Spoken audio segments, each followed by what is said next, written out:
Bonjour à tous, alors aujourd'hui je vous propose une petite liste de cadeaux que vous pourriez demander pour Noël. C'est l'occasion, pourquoi pas, de demander des choses que vous ne pouvez pas vous offrir pendant l'année ou que vous ne vous autorisez pas, enfin bref, c'est l'occasion.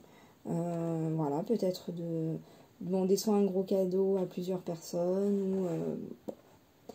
Donc je vous propose des gros cadeaux, des petits cadeaux, il y a tous les prix. La première, si vous êtes débutante, que vous n'avez pas encore de machine de découpe, je pense que vraiment c'est indispensable dans le scrap. Une machine de découpe, c'est quoi? C'est pour découper toute forme. En fait, ça s'utilise avec des dies. Là, il y a un petit relief qui coupe la feuille. Et donc, ça vous fait des formes.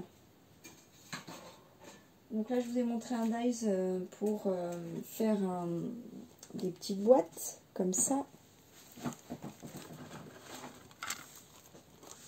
Par exemple. Ça vous découpe le patron.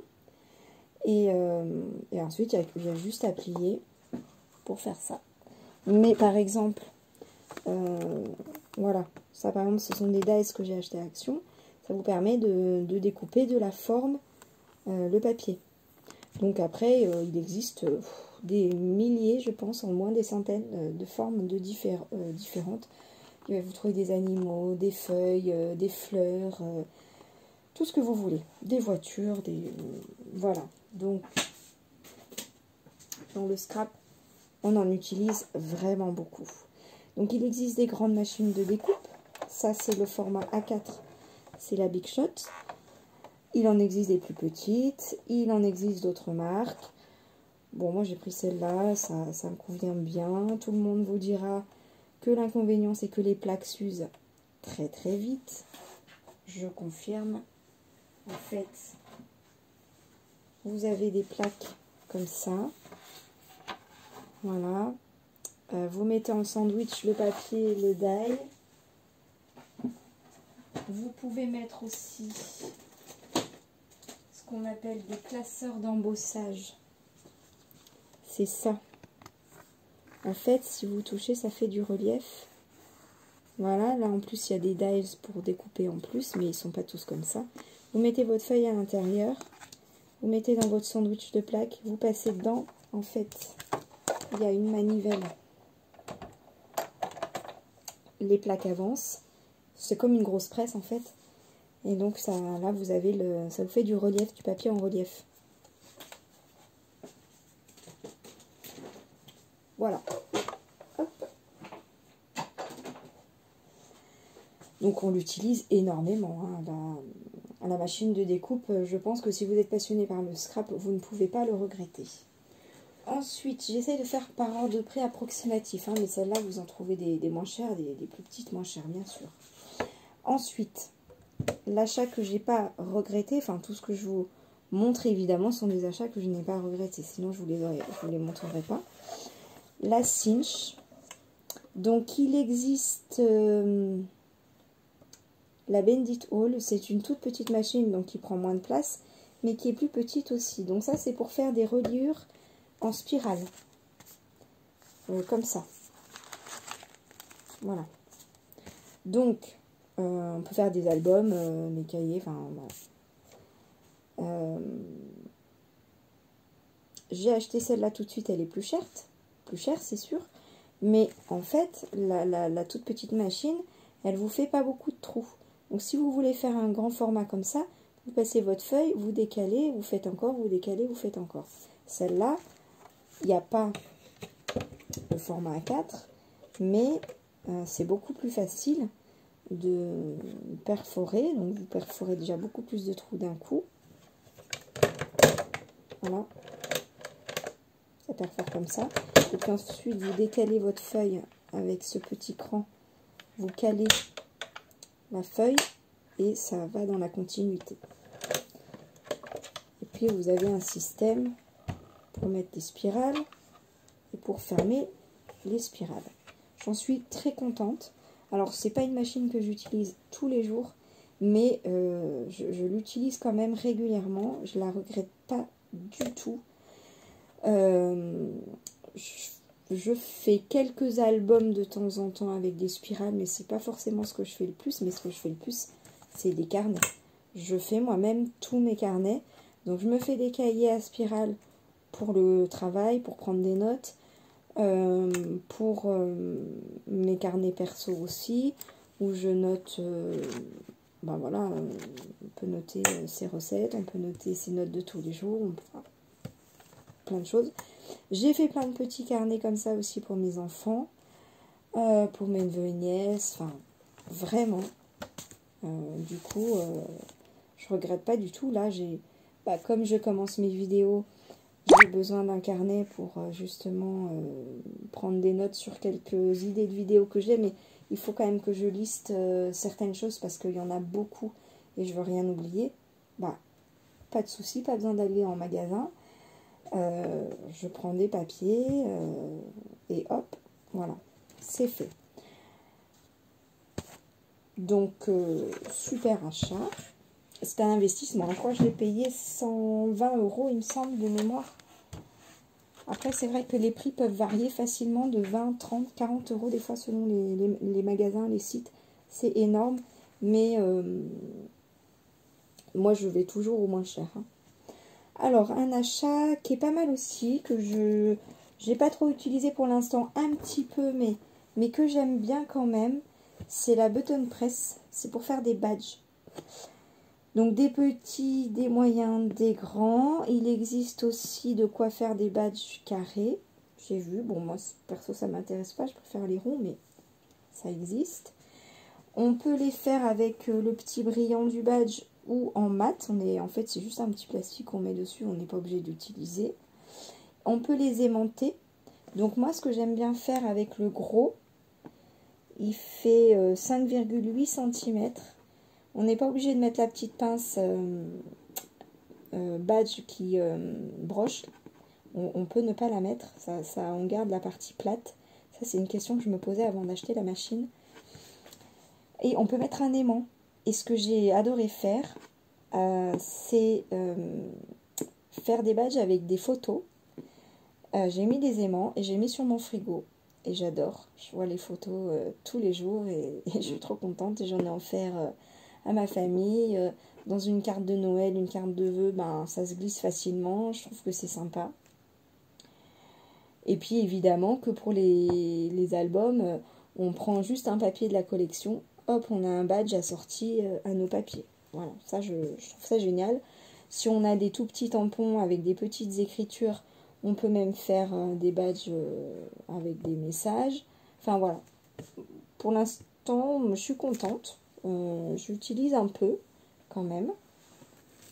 C'est très facile en plus, on trouve des tutos très facilement. Enfin, si vous voulez plus d'explications, n'hésitez pas à me demander aussi, bien sûr. Il n'y a pas de souci, mais il y a des vidéos. Hein. Alors, qu'est-ce que j'ai d'autre dans l'ordre des gros prix comme ça? Oui, je voulais vous montrer mon massicot. J'en ai fait, comme tout le monde, un certain nombre qui ont fini soit à la poubelle, soit pour une utilisation qui n'est pas de couper du papier. J'ai dépensé beaucoup d'argent dans les lames. Alors ça, c'est vraiment la chose qui m'a le plus agacée parce que y a des lames qui s'usent tellement vite que j'ai fait un demi-album avec une lame. Il m'a fallu 2 lames pour faire un album parce que sinon le papier, il peluche, ça le coupe pas net. Enfin voilà, puis sans compter que ceux qui coupent plus droit très rapidement, qui sont très fragiles. Alors c'est vrai que les massicots, il faut faire très attention, j'ai remarqué ça. C'est que si on les range, si on les manipule assez vite fait comme ça, ce que j'ai eu tendance à faire au début, je les rangeais par exemple pas à plat mais à la verticale entre 2 trucs pour le caler. Ou alors je posais des trucs dessus. Bon, ça c'est le truc à pas faire parce que rapidement, c'est quand même fragile ces petites bêtes là. Et rapidement, ils coupent pas droit. Donc maintenant, je fais très très attention. J'ai regardé plein de vidéos. Bon. Et puis je suis tombée sur une vidéo du Petit Monde de Chachou qui a acheté cette bête-là. Parce que mine de rien, on achète un massicot, deux massicots, des lames, une lame, deux lames, trois lames, un troisième massicot avec les lames qui font avec, un cinquième, et bien on arrive vite à une somme relativement importante. Et ça, dans ma petite tête, c'est quelque chose que je n'aime pas. Parce que même si c'est des petites sommes, et ben c'est toujours, j'ai l'impression de jeter cet argent-là par les fenêtres, et voilà, même... Ça, au bout d'un moment, ça commence à faire des grosses sommes, mais même des petites sommes pour le principe, voilà, j'aime pas trop le gaspillage, enfin voilà, bref. Donc, j'ai passé des heures à chercher, et je suis tombée là-dessus. Et j'ai adopté. Donc, en fait, j'ai commencé le scrap il y a 3 ans et demi. J'ai cherché, j'ai acheté plein de massicots pendant 1 an. J'ai dépensé 150 € là-dedans. Je me suis dit non, là c'est plus possible. Et donc j'ai investi dans une grosse bête comme ça. Alors il y a tous les prix, hein. On peut le trouver à 150 €. Moi je l'ai trouvé à 90 € il me semble chez Open Scrap. Au moment où elle a fait sa vidéo, je le trouvais plus nulle part. Je pense que tout le monde s'est rué dessus. Alors c'était, est-ce que c'était au début du confinement? C'est bien possible. Donc j'ai patienté, j'ai mis des messages d'alerte et coup de bol, Up and Scrap, là où je l'ai trouvé le moins cher, il était dispo. En fait, c'est une lame circulaire qui tourne, donc qui ne se change pas, mais qui s'aiguise en fait à chaque fois qu'on le coupe. Je crois que je l'ai payé 90 €. Je sais plus si je vous l'ai dit. Donc déjà, ça pèse son poids. On voit que c'est quand même du solide. C'est Fiskars. Fiskars, tout le monde vous dira que c'est une bonne marque. J'allais vous montrer, mais de toute façon, vous voyez à l'envers. Tout le monde vous dira que c'est une bonne marque. Franchement, je confirme, c'est de la qualité. Ça fait du coup maintenant 2 ans et demi que je l'ai. Je n'ai plus jamais racheté de lame. En plus, l'avantage, c'est que ça coupe quand même de la cartonnette. Ce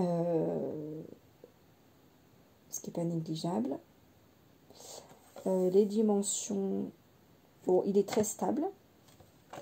Il peut se replier comme ça. Alors, ça prend de la place quand même. C'est une grosse bête. Hein. Une grosse bête, c'est lourd. Donc, moi, je le mets toujours en bout de table. Il reste toujours là. Il prend de la place. Mais je le regrette pas. Et pour rien au monde, je le changerai. Et en fait, je fais toutes mes découpes dessus. J'ai pas besoin d'autre chose. Franchement, je fais toutes mes découpes dessus. Donc, il y a ça qui se lève. Alors, il a quand même un défaut, c'est qu'il se plie là où il y a le 15 cm, où j'ai pas de mesure. Ça, c'est bon, c'est pas top top, surtout que 15, bah, c'est la moitié de 30. C'est la moitié des feuilles qu'on utilise, donc c'est une découpe que j'utilise de temps en temps quand même.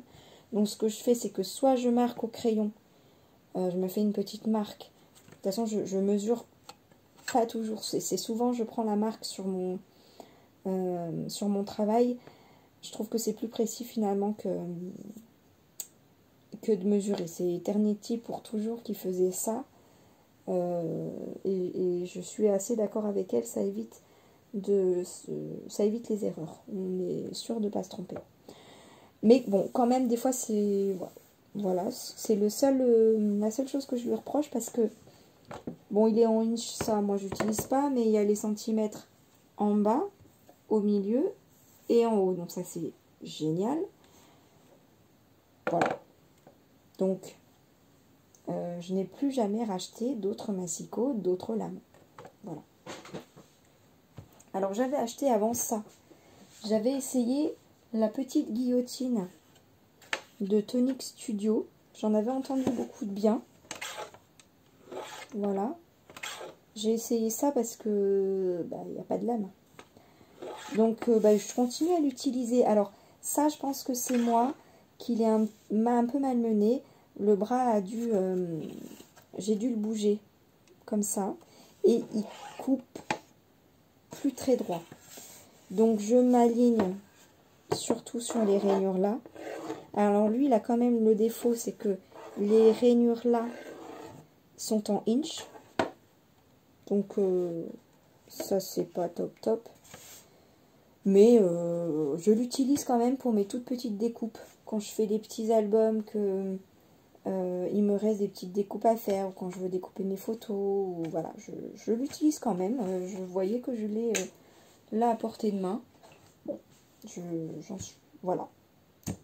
Et celui-là, je l'ai payé peut-être moins de 20 euros.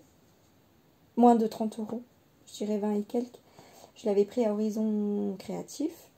Et je crois qu'elle a le 30-30. Je ne me suis pas risquée. Franchement, j'ai investi là sans aucun regret. Qu'est-ce que... alors, j'essaie de faire dans l'ordre des prix. Là, on va descendre dans les gammes de prix, je dirais. Ah oui, il y a ça qui est pas mal du tout. Les grosses mallettes, comme ça.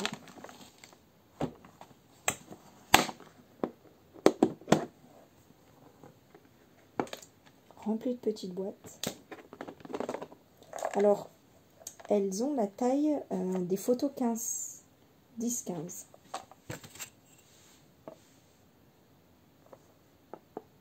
C'est ça. En fait, elles font exactement presque 17 par... Bon, c'est un peu arrondi, on va dire au plus étroit, par 10,5. Voilà. Alors moi, je les utilise pas pour mettre les photos. Je les utilise pour mettre mes restes de découpe et de tampons dedans. Alors au début, j'étais très déçue parce que je les voulais en toutes transparentes. Finalement, je suis pas mécontente parce que du coup, j'utilise les couleurs pour les couleurs de ce que je mets à l'intérieur. C'est-à-dire que dans la boîte jaune, je mets mes découpes jaunes. Dans la boîte orange, je mets mes découpes orange. Et finalement, je vois beaucoup plus vite que si toutes les boîtes étaient transparentes. Parce qu'il y en a quand même 8 plus 8. Ça fait un sacré paquet. Et je pense que si elles étaient toutes transparentes, visuellement, ce serait moins facile. À moins d'étiqueter, mais j'ai pas d'étiqueteuse. Je sais pas là forcément l'envie d'investir là-dedans, et puis ça prend beaucoup de temps. Enfin voilà, ça me convient bien finalement. Mais j'ai vu que récemment, il me semble qu'elle est sortie en toute transparente. Il me semble. Alors moi j'ai fait une super affaire. Je me souviens que j'avais pris ça à Up and Scrap, je pense. Ils sont pas trop chers, hein, franchement. Et je l'ai payée, elle était en super promo, je l'ai eu à 21 euros je crois, et quelques. Et du coup j'en ai pris 2. Donc non seulement j'ai eu les frais de port gratuits, donc pour 42 euros j'ai eu 2 grosses boîtes comme ça. J'ai été très très contente. Je sais plus si on peut les trouver au même prix là, hein. Maintenant j'ai un petit doute. Alors ensuite dans l'ordre de prix, je pense qu'après on va... peut-être rester un peu dans ces gammes là. Ah oui, j'ai pas pensé à sortir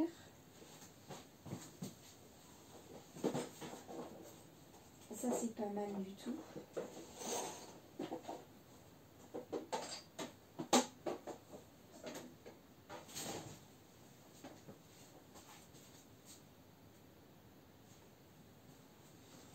Mes outils We Are Memory Keepers. Alors, il n'y a pas longtemps, j'ai investi là-dedans. C'est pour faire des reliures. En fait, ça fait des petits trous. Et on peut faire de la couture.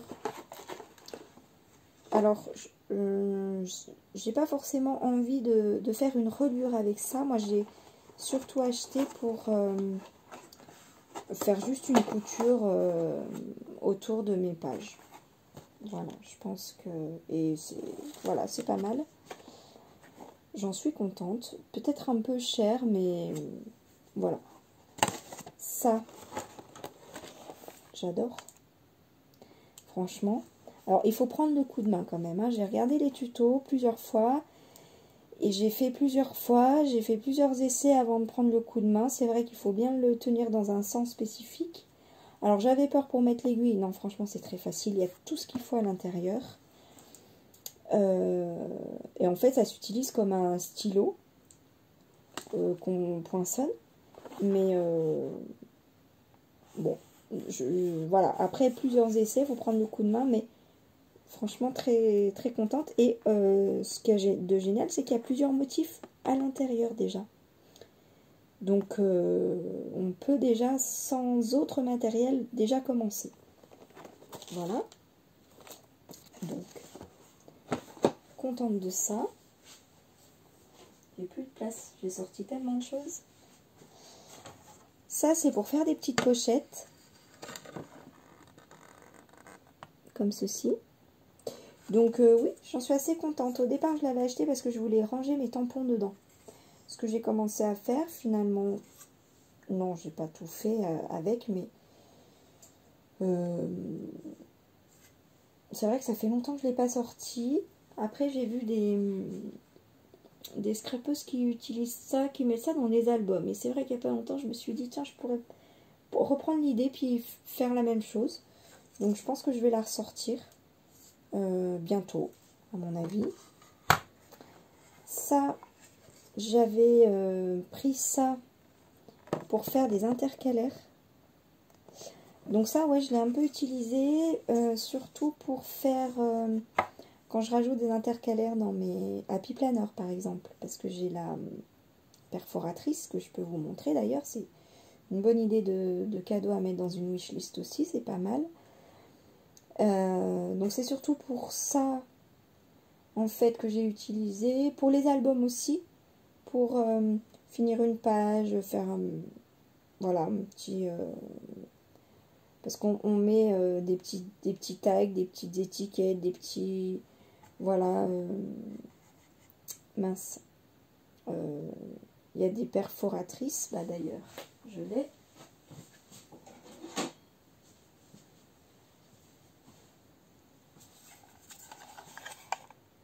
Voilà. D'ailleurs, au départ, je l'avais acheté pour faire la même chose. Mais finalement, je l'utilise pour faire un embellissement en fait dans les albums. Donc celle-là, elle est pas mal. Puis l'avantage de la perforatrice, bon, ça coûte cher, ça prend de la place, mais ça va super vite. Donc ça, c'est quand même le gros avantage. Et puis ça, c'est peut-être celle que j'ai le plus utilisée. C'est vrai que c'est pas mal pour faire des enveloppes. Alors ça, bon, ça prend du temps. C'est vrai qu'on les a tellement pas chères à Action, les enveloppes, que c'est pas ce que je fais tout le temps. Mais ce qui est sympa, c'est que du coup, on peut faire des enveloppes au motif assorti. Au petit sac, je vous ai fait le tuto tout à l'heure, où je mets mes cadeaux de Noël et je fais mes petites boîtes assorties. Donc je peux faire aussi des petites boîtes avec cette punch là. Et avec le petit mot que je glisse dedans, je peux faire avec un papier assorti l'enveloppe et une carte. Et du coup, ça fait vraiment tout assorti. Voilà, ça c'est le côté sympa. Les petits nœuds, j'ai essayé une fois. Franchement, j'aime pas trop parce que les plus petits sont déjà assez gros.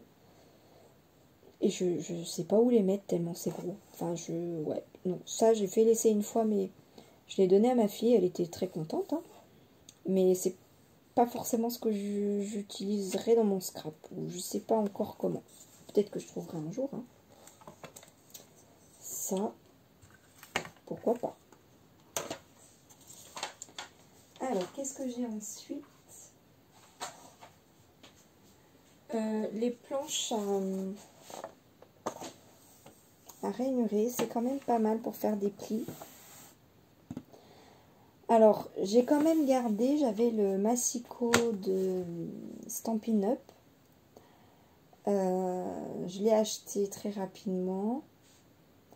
Et en fait, je devais être une des dernières à acheter le Massico. Et c'est le modèle qu'ils ont arrêté. Et donc, je trouvais plus les lames après. Super. Et en fait, il a la lame de pliage. Donc, je l'ai gardé pour ça. C'est vrai qu'il y a certains plis qui se font plus facilement avec le Massico. et d'autres plis qui sont plus facilement avec ça. Mais ça, bah, pour faire un petit sac comme je vous ai fait le tuto tout à l'heure, c'est top. En fait, quand il y a plusieurs plis à faire, c'est super facile, quoi. Là, il y a le petit plioir qui est intégré dedans.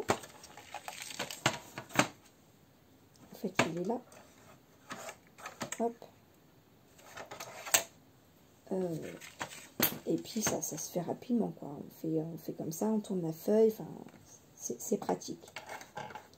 Il y a le massicot qui est censé être encore plus pratique parce que du coup on coupe et hop on plie, sauf que moi les lames ça va quoi, ça c'est peut-être une des lames qui s'use le plus vite de tous les massicots que j'ai eu. J'ai même pas fait la moitié de mon album que la lame elle était déjà usée. J'ai fait ça, comment dire, ça va pas être possible. Alors il plie moins droit qu'au début, mais c'est surtout dû en fait au bout de mon plioir qui s'est usé. Donc des fois je le tourne pour être à l'endroit le plus pointu. Voilà. Donc ça, cette planche, quand même, je l'aime bien. Faut que je fasse attention à bien faire mes plis droits, mais ça va. J'en suis contente. Voilà, pourquoi pas aussi, je vous ai ressorti ma plastifieuse. Donc c'est vrai que je m'en suis un peu servi pour plastifier des documents. J'ai vu des super tutos sur YouTube pour faire des pochettes transparentes pour mettre les tampons. Je me suis dit un jour, il faudrait que je m'y mette parce que moi je les achète. Je vais vous montrer. J'achète des pochettes comme ça que j'ai trouvé à Bureau Plus. C'est un peu comme Bureau Vallée, mais c'est un concurrent. En fait, elles sont top, hein, parce qu'elles ont le format A5 et elles sont très costaudes. Hein. Franchement, elles sont très épaisses. Je mets mes tampons dedans, je mets mes médailles dedans. C'est génial. Mais elles coûtent un peu cher. C'est 5 € les 10 pochettes. Alors, il y a le recto verso. Mais bon, quand même. Alors, en fait, à l'époque, je les avais achetées parce que sur Vipi, il y avait des chèques cadeaux que j'achetais, enfin à 50%. Donc, en fait, je les ai payés moitié prix. Mais bon, je m'étais dit quand même, avec la plastifieuse, en fait, ça fait on peut faire la même chose. Voilà, sachant que les feuilles plastifiées chez Action, ça coûte vraiment rien. Alors cette plastifieuse, c'est celle de chez Action, elle est très bien, à 4. Je crois qu'elle coûte 12 € à Action, moi j'en suis très contente. Je m'en suis servi pour faire une pochette à masque. Je m'en sers pour me faire du rhodoïde. Bon là j'ai mis, par exemple sur mon petit carnet, là j'ai mis un calque, mais des fois je mets une feuille plastifiée et transparente. Je trouve ça assez sympa aussi. Puis bon, ça se glisse dans les albums, le rhodoïde. Il y a Didil qui utilise beaucoup le rhodoïde dans ses créations. C'est vraiment joli. Donc voilà, pourquoi pas. Puis avec les enfants, enfin voilà, c'est vraiment un outil qu'on utilise pas que dans le scrap aussi. Donc c'est bien d'en avoir. Ah oui, alors, si vous scrapez, vous devez connaître forcément les encres Distress Oxide. Pour ma part, j'ai cherché très longtemps comment les ranger. Donc quand j'en avais quelques-unes au début, j'ai commencé à les ranger dans mon tiroir de bureau. Et puis après, je les empilais les unes sur les autres, je voyais plus les couleurs. Et puis après, ça dépassait du tiroir. Voilà. Donc après, je les ai mis dans une boîte. Les grandes boîtes à 4 de chez Action. Donc très bien. Sauf que c'est le même souci, c'est qu'on les empile dessus, les unes sur les autres, et je les voyais plus en fait. Donc c'était pénible de les soulever toutes. Alors j'essayais de les ranger les roses ensemble, etc. Mais quand même, je trouvais pas ça pratique. Ensuite, j'ai vu un tuto où dans la même boîte, elle les mettait en décalé. Bon, du coup, je vous spoil, hein, je suis passée à ça. Dans ma boîte, en fait, je les mettais comme ça. Je sais pas si vous voyez, pour toutes les voir. Sauf qu'en fait, ça tient pas bien. Enfin voilà, bref. J'ai fait l'investissement. J'en suis très contente. J'ai aucun regret. Parce que, alors, moi perso, je les laisse comme ça pour les laisser droites à l'endroit. En fait, il y en a certaines, pas toutes, mais qui débordent d'encre, qui dégoulinent. Donc celles-là, si on les met à l'envers, si on les met sur le côté, il y en a 2 partout. C'est catastrophique. Donc du coup, et puis voilà, j'ai regardé pas mal de vidéos. Il y a des scrapeuses qui disent que franchement, elles n'ont jamais eu aucun souci dans ce sens-là. Et moi, du coup, il y en a, ça fait 2 ans, 2 ans et demi que je les ai. Non, j'ai pas de souci, hein, franchement. Donc moi, je les mets dans ce sens-là, pour les garder comme ça. J'en ai 3 boîtes, et moi, je reste à ça. Franchement, je les ai juste là. Je vois les couleurs, je me suis fait des petits... bon, il m'en manque. Nuancier. J'ai pris juste du papier, j'ai mis mon encre, et puis voilà. Pas très compliqué, mais du coup, je vois les couleurs tout de suite. Là, je suis assise à mon bureau, et... Enfin, quand je suis assise à mon bureau, je vois là les couleurs en face de moi, c'est vraiment très très pratique. Et du coup, dans la même lignée, il y a ces boîtes là pour les petits pads de Distress Ink. Alors j'en ai pas beaucoup, je les ai juste achetés pour voir la différence entre les deux, parce que quand j'ai commencé le scrap, il y avait déjà les Distress Oxide, et je sais pas si j'en achète plus ou pas. Enfin, en tout cas, j'ai acheté la boîte qui est super pratique, il n'y a pas de souci. Je suis contente, ça prend pas de place, ça se transporte facilement.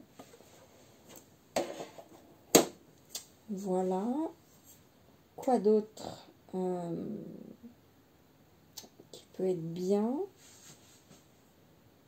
Je fais le tour.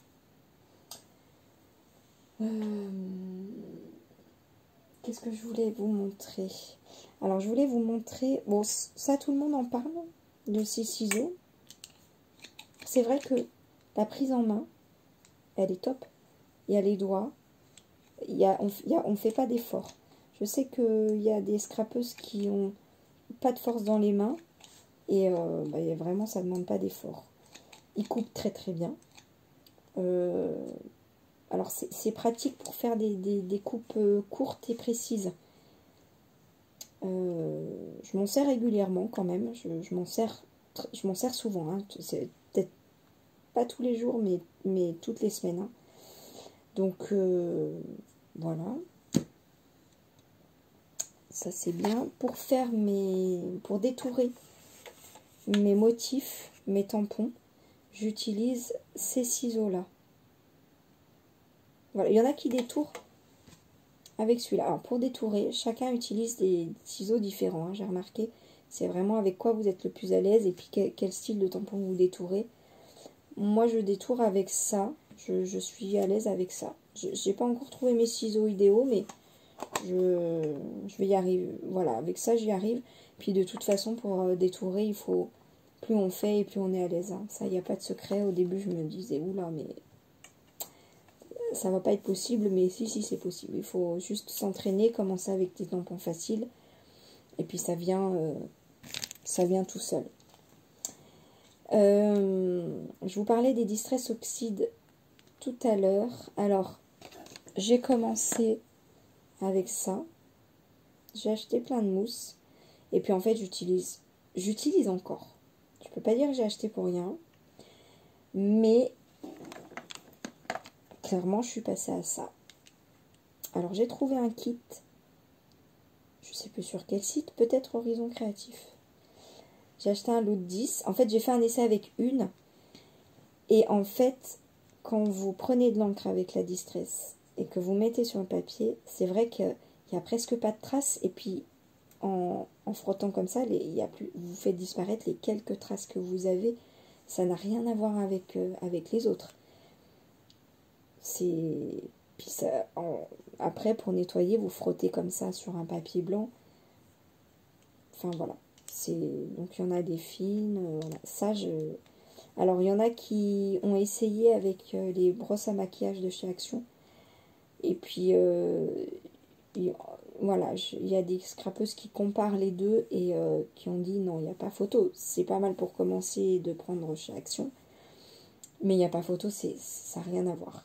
Donc j'ai même pas essayé, parce que je me dis je vais quand même pas les acheter pour rien. Je sais, je me connais que de toute façon je vais arriver à ça, puisque les Distress je les utilise, j'en ai beaucoup et j'adore. Donc voilà, et je regrette pas, franchement, il n'y a pas de souci. Alors quand même, il y a ça, je continue à utiliser sur des pochoirs qui sont très fins, ou des masques, parce que avec ça, des fois, ça fait bouger le motif. Donc ça me permet juste de, comme c'est plat, de tamponner comme ça, sans faire bouger trop le masque ou le pochoir. Et comme j'aime bien les masques, mes préférés, ils sont assez fins. Donc quand même, c'est vrai que j'utilise encore, mais voilà. Je regrette d'avoir acheté autant de mousse, hein, clairement. Voilà. Alors en outils, ça c'est génial. Pour les structures d'album, je n'utilise que ça. C'est un plioir. Par exemple, c'est ma liste de courses. Ça, c'est ma carte. Imaginons que c'est ma cartonnette pour faire ma structure d'album, mon papier. En fait, je viens prendre avec mon plioir le papier et hop, je le replie comme ça. Voilà, comme je vous ai dit, j'utilise que ça pour faire mes structures d'album et je regrette pas du tout. J'ai pris tout de suite le grand et je regrette pas. Le petit, je sais que je l'aurais regretté parce que quand vous faites une structure, bah forcément c'est un peu grand. Vous prenez soit la largeur, vous la prenez toute d'un coup, et quand c'est plus long pour faire la longueur, et ben juste c'est beaucoup plus vite fait et il y a moins de défauts, d'erreurs. Donc top. Pour les structures d'album aussi, tant qu'on y est, il y a ces kits là que vous trouvez un peu partout, ça a fleuri comme au printemps, ces trucs là. Je ne fais plus de structure d'album sans ça, c'est clair. Vous pouvez aller voir sur internet, il y a beaucoup de tutos. Puis moi j'ai fait une structure d'album aussi où je vous montre comment on l'utilise. Franchement, c'est beaucoup plus facile, plus rapide, on ne fait pas d'erreur. Ça c'est pour faire les coins. Voilà, non franchement, c'est top, c'est top, c'est top.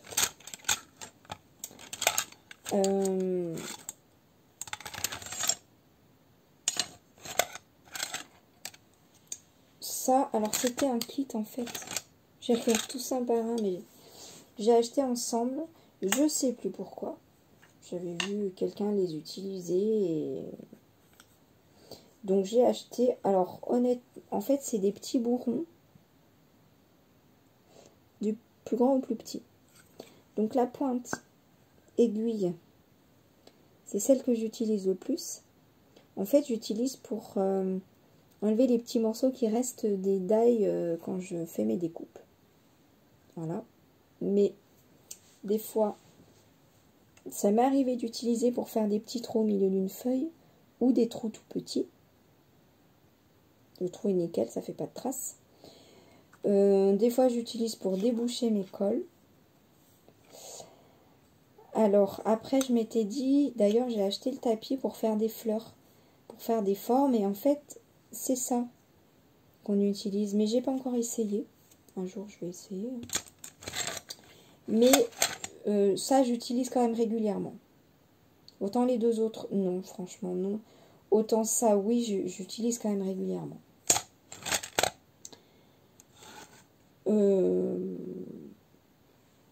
Voilà. Qu'est-ce que je peux vous montrer d'autre qui pourrait être pas mal pour se faire plaisir à Noël? Je vous avais sorti... Ah oui, ça. C'est un kit de bureau que je vais faire d'ailleurs. Je me dis, enfin, après, je sais pas vous, mais moi, tous ces trucs-là, je trouve que c'est quand même pas donné. Et je m'autorise pas en fait à prendre ce genre de choses. Et puis un jour je l'ai vu en promo, je me suis dit oh bah pourquoi pas. Donc je vous le propose, en fait c'est pas tant pour vous montrer. Enfin voilà, je sais pas si vous êtes comme moi, mais ça c'est le genre de truc que soit je prends mais avec une grosse promo, si vraiment il n'est pas cher, ou des fois je me dis bon ben Noël pourquoi pas, ça peut être sympa à customiser. Voilà, tout simplement. Et ben écoutez, je pense avoir fait le tour de ma scrap room.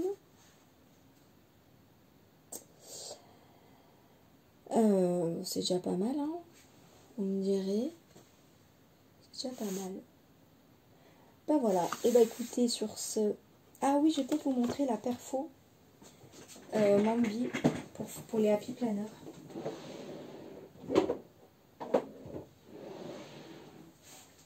Parce que si vous avez un Happy Planner, moi je m'en sers quand même pas mal. Ne serait-ce que pour me faire des petits marque-pages. Puis comme je l'ai fait avec mes chutes de papier, et ça se corne parce que je les laisse dépasser au-dessus de mon Happy Planner, puis je mets dans mon sac. Donc à un moment donné, et puis des fois je mets des petites notes dessus, donc je les change régulièrement. Je me rajoute des pages, je sais pas, j'ai rajouté des pages de budget travaux dans mon Happy Planner pour mes menus et mon budget, pour mon organisation maison. Pour j'ai 2 Happy Planner en fait. J'ai un Happy Planner organisation maison où je mets mes menus, mon budget surtout. Donc je me suis rajouté des feuilles budget. Là on fait des travaux salle de bain par exemple. Donc dessus je mets tout ce qu'on dépense pour la salle de bain. Enfin je me rajoute un peu des feuilles comme ça. Et pour mon Happy Planner travail et rendez-vous maison, je me rajoute des feuilles des mots de passe, pour mon travail, j'ai beaucoup de mots de passe, ou ne serait-ce que des notes pour mon travail, enfin voilà. Donc je rajoute quand même pas mal de choses. Puis je me dis un jour, va falloir que tu te lances et que tu fasses ton Happy Planner toi-même. J'aimerais bien, ça prend du temps, j'aimerais bien me faire un document Word à la maison avec... alors moi j'aime bien l'organisation Happy Planner avec les 3 bandes par jour parce que j'utilise 2 bandes pour mon travail et la 3e c'est pour mes rendez-vous, mon emploi du temps maison. Donc par exemple, si mon homme il est de repos ce jour-là ou s'il finit plus tôt, il peut aller chercher les enfants à la maison, donc ça je le note. Si les rendez-vous chez les médecins, rendez-vous chez ceux-ci, les activités, voilà, ça je note là-dessus. Donc ça, je voudrais garder ça parce que vraiment, ça me convient parfaitement. Mais il y a des choses qui me manquent parce qu'il n'y a pas les fêtes, par exemple. Donc ça fait longtemps que je ne fête plus de fête à personne. Je zappe, mais voilà, ça, j'aimais bien avoir quand même des petites choses comme ça. Donc je me dis qu'un jour, il va falloir que je me lance. Mais j'ai pas trop envie de me mettre sur l'ordinateur, en fait, quand je fais du scrap. Mais bon. Et puis oui... Avec les anneaux, j'ai fait quelques albums comme ça, avec les anneaux de Happy Planner. Voilà, c'était très joli, j'ai bien aimé. Et puis j'ai fait des carnets. C'est vrai que c'est génial en fait, le fait de pouvoir enlever les feuilles et les remettre. Franchement, c'est top. Donc je regrette pas du tout. Alors il existe la 9 trous et la 11 trous. Franchement, je vois pas l'intérêt de la 11 trous. J'ai longtemps hésité, je me suis pris la tête. J'ai vu personne en parler. Finalement, j'ai pris la 9 trous parce qu'il y a une grosse différence de prix. En tout cas, au moment où je l'ai acheté. Et en fait, franchement, je vois pas l'utilité parce que 11 trous, ça fait... Il n'y a pas de différence d'écart entre les trous. C'est juste des trous qui sont en plus. Comme ça. C'est une question que je me posais, donc si vous la posez comme moi, je vous réponds. Et elle fait 23 cm et demi. Après, même si ma feuille... Alors déjà, je fais pas de carnet en format A4. Je trouve que c'est trop grand. Ça me convient pas, mais quand bien même, ça me dérange pas. Parce que regardez par exemple, sur mon petit carnet, j'aime bien laisser un espace là et là. Bon, après, c'est chacun ses goûts. Moi, ça me gêne pas s'il y a un peu d'espace des deux côtés. Après, vous pouvez aussi retourner, si jamais il vous arrivait d'avoir un projet comme ça, vous pouvez toujours retourner comme ça la perforatrice, comme ça là vous voyez où est votre feuille à l'intérieur et vous calez un des trous en fait. Voilà, vous mettez votre feuille là et si vous voulez continuer, vous calez un des trous là et comme ça vous continuez à perforer. Voilà, bref. Moi, j'en vois vraiment pas l'utilité des 11 trous, mais ce n'est que mon avis. En tout cas, je vous ai expliqué pourquoi. Comme ça, vous pourrez vous faire votre propre avis. Voilà, bah écoutez, j'espère que ma vidéo vous plaira. Pour l'instant, je débute, j'ai pas beaucoup de gens qui regardent mes vidéos, mais peut-être un jour. Voilà, je vous fais des bisous et je vous dis à bientôt. Bisous, bye.